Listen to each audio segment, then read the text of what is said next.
Imagine being born into a world where your very existence is considered dangerous. Your body is suspicious, your thoughts are untrustworthy, your voice is a threat. In much of medieval Europe, being a woman was risky enough.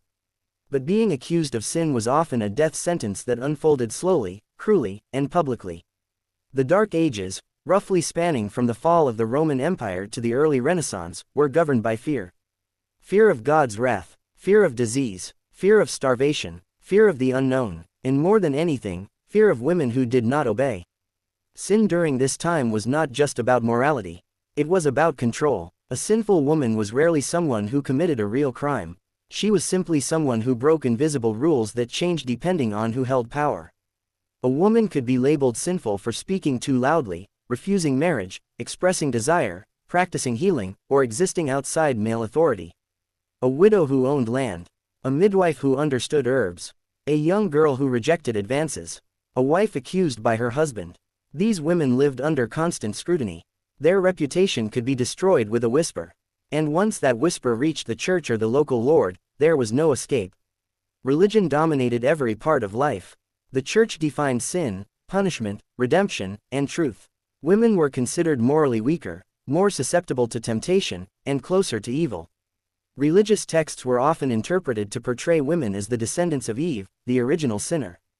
This belief justified unimaginable cruelty. Public punishment was common and encouraged. It served as entertainment, warning, and reinforcement of social order. Women accused of sin were stripped of dignity before their bodies were ever touched. One of the most common punishments was public shaming. Women accused of adultery, prostitution, or sexual immorality were dragged into town squares.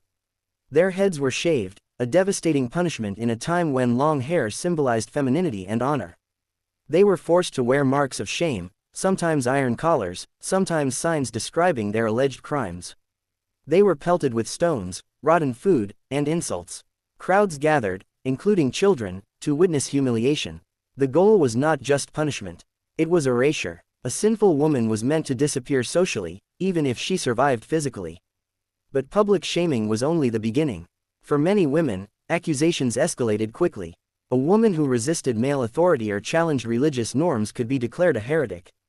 Heresy was considered worse than murder because it threatened souls, not just bodies. Interrogation was brutal. Confessions were extracted through torture. Women were stretched on racks until joints tore. They were burned with hot irons. They were deprived of sleep for days. Anything they said under pain became proof of guilt. Once labeled a heretic, a woman was no longer human in the eyes of society. She was an infection that had to be destroyed. Burning at the stake became one of the most feared punishments.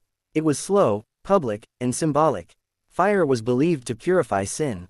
Women were tied to wooden posts, surrounded by dry brush, and ignited while crowds watched. Some prayed, some screamed, some fainted before the flames reached their faces. The smell of burning flesh lingered in towns for days. Another horrific fate awaited women accused of witchcraft, a label often interchangeable with sin. Witchcraft accusations targeted women disproportionately, especially those who lived alone, worked with herbs, or had knowledge passed down outside church control. Witch trials were fueled by superstition and fear. Crop failure, illness, miscarriages, and bad weather all needed someone to blame, and women were convenient scapegoats. Accused witches were subjected to impossible tests. One of the most notorious was the swimming test. A woman's hands and feet were bound, and she was thrown into water. If she drowned, she was considered innocent, though she paid with her life. If she floated, it was seen as proof that she rejected holy water, confirming her guilt and leading to execution. Other tests included searching for the devil's mark. Authorities stripped women naked and stabbed their bodies with needles, looking for spots that did not bleed or hurt. Privacy did not exist. Modesty was stripped away along with humanity. Even sexual violence was justified as holy duty. During interrogations, women were assaulted under the belief that intimacy with the accused could reveal demonic influence. This abuse was never acknowledged as a crime. The woman was always blamed. Sin also followed women into marriage. A wife was considered her husband's property. If she spoke out, refused obedience, or was suspected of adultery, her punishment was entirely legal. Husbands could beat their wives under church-sanctioned discipline. A thin stick, not thicker than a thumb, was often cited as the acceptable tool, though this rule was rarely enforced. Bruised, broken, or killed women were dismissed as household matters.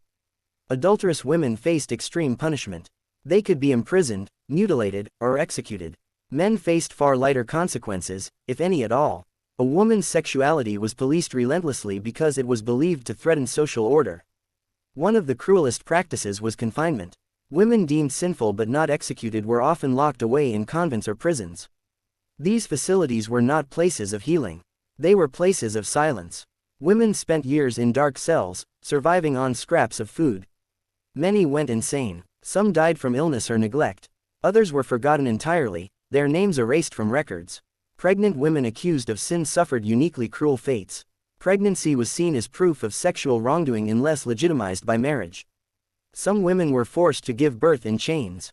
Others were executed immediately after delivery, their infants taken by the church or abandoned.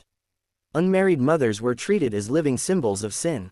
Their children were stigmatized for life, labeled as bastards, denied inheritance, and often pushed into lives of poverty or crime. Older women were especially vulnerable. Aging stripped women of beauty and fertility, two attributes medieval society valued above all else. An elderly woman living alone was suspicious. Wrinkled skin became proof of corruption. Knowledge gained through years of survival was twisted into accusations of dark magic. Many women accused of witchcraft were grandmothers. Some were healers who had delivered generations of babies. When things went wrong, they were blamed. Death did not end punishment. Executed women were sometimes denied burial in consecrated ground. Their bodies were left to rot as warnings. Families were shunned for generations. Faith was weaponized relentlessly. Women were told their suffering was deserved. They were encouraged to confess sins they did not commit to save their souls. Many died believing they were evil, accepting pain as divine justice. It is difficult today to fully understand how completely society participated in this cruelty. Neighbors testified against neighbors. Friends turned on friends. Fear kept people silent. Survival depended on conformity. There were no safe women.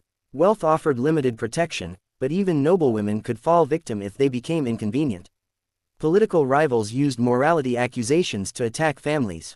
Queens were executed as adulteresses when power shifted. What makes these stories especially tragic is how ordinary many of these women were. They were mothers, daughters, sisters. They baked bread, fetched water, tended gardens, and loved deeply.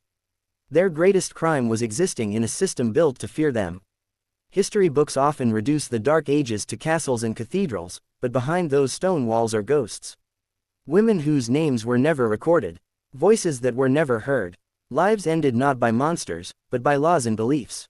Their suffering shaped modern conversations about women's rights, justice, and equality.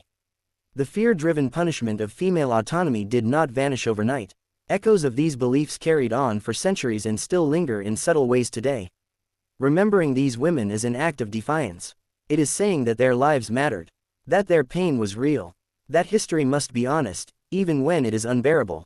If you ever wonder why voices tremble when talking about freedom, or why control over women's bodies remains contested, look back to this era. Look at what happens when sin is defined by those in power and applied selectively. The Dark Ages were not dark because knowledge disappeared. They were dark because compassion did. As we end this story, take a moment to reflect on how easily fear turns neighbors into executioners. How quickly morality becomes a weapon. And how dangerous it is when entire groups of people are labeled sinful simply for existing outside rigid rules. If this story moved you, disturbed you, or taught you something new, consider subscribing to the channel. We tell these stories not to sensationalize suffering, but to honor the truth. To remember those who could not speak.